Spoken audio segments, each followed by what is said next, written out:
This is an iWeather First alert. Good evening, everyone. You're watching iWeather First. I'm meteorologist Richie Pergolesi. We're tracking the tropics, and we have two systems that we're looking at, Franklin and Idalia, if I'm saying that right. Let's take a look at Idalia a little bit more here, because Idalia is going to be making impacts in Florida over the next couple of days here.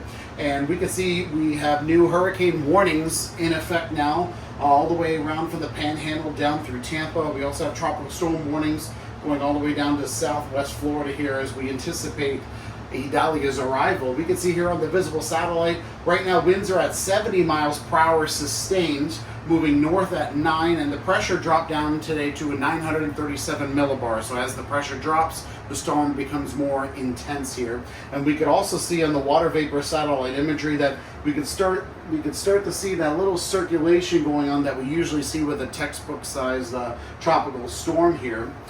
Here's the official forecast from the National Hurricane Center. Now, as we can see, as Idalia makes their approach up on the Gulf of Mexico afternoon tomorrow, Tuesday, it's expected to strengthen into a hurricane, possibly overnight tonight, and through Wednesday, it's expected to reach a major hurricane status of a Category 3, which are winds of at least 115 miles per hour as it makes its way towards the Panhandle of Florida. And you can see here that between morning Wednesday, maybe late afternoon on Wednesday is when we're expecting Idalia to make landfall in the Panhandle, somewhere between Tallahassee down to about Steenhatchee there. So we will keep you updated as the storm continues to make its way closer. We'll get the forecast code will get smaller. We'll be able to tell you a little bit better accuracy of where it's expected to make landfall there.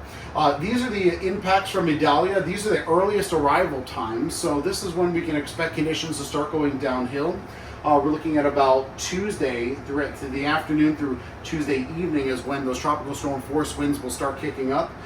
For us here, neighbors down here in southeast Florida, it's not really going to be a wind event, more of a water event, and maybe about 1 to 2 inches of rain. Nothing too crazy for southeast Florida. This is the forecasted rain. We can see about 6 to 10 inches is expected to dump around the Big Bend area all the way down through Tampa. And for southeast Florida here, we're looking at about maybe 1 to 2 inches of rain. Nothing too crazy there. Also, we want to talk about storm surge because we have storm surge warnings also in effect.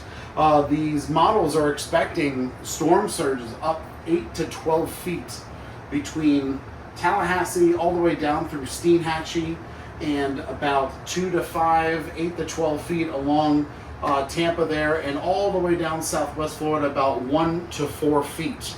So this could really go either way depending on if Idalia is going to continue this trajectory or if Idalia is going to make its way more down south or more north as it wobbles closer towards Florida. Of course, we'll keep you updated on our YouTube channel.